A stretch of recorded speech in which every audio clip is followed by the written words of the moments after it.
Before he could offer Isaac as a sacrifice, Abraham once again had to demonstrate right faith by repeating the symbolic indemnity condition for the restoration of Adam's family, as he had when he was about to make the symbolic offering.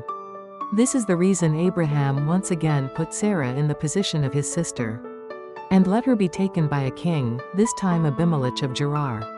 After she became the king's wife, Abraham took her back. This time Abraham also took back with him slaves, who symbolized humanity, and riches, which symbolized the natural world.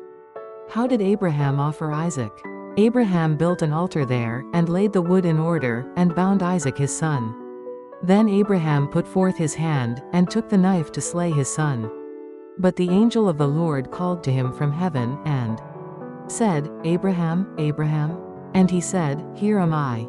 He said, Do not lay your hand on the lad or do anything to him for now. I know that you fear God, seeing you have not withheld your son, your only son, from me.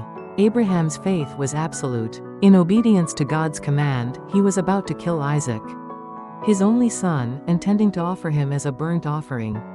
Abraham's zeal to do God's will, and his resolute actions, carried out with absolute faith, obedience and loyalty, lifted him up to the position of already having killed Isaac. Therefore, he completely separated Satan from Isaac. Now severed of all ties to Satan, stood on God's side. We must also understand that when God said, Now I know, he revealed both his reproach to Abraham for his earlier failure in the symbolic offering, and his joy over the successful offering of Isaac. Because Abraham succeeded in his offering of Isaac, the providence of restoration in Abraham's family could be carried on by Isaac. Abraham took 3 days to reach the place on Mt. Moriah where he was to offer his son Isaac as a burnt offering. This 3-day period for purifying Isaac was to begin a new course in the providence. Thenceforth, a 3-day period has been required for the separation of Satan. At the start of new dispensations, we find many instances of such periods.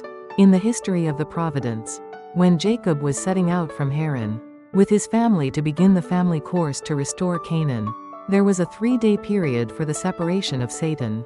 Moses, too, led the Israelites through a 3-day period for the separation of Satan, as they left Egypt to begin the national course to restore Canaan. When Jesus began the worldwide spiritual course to restore Canaan, he spent 3 days in the tomb to accomplish the separation of Satan.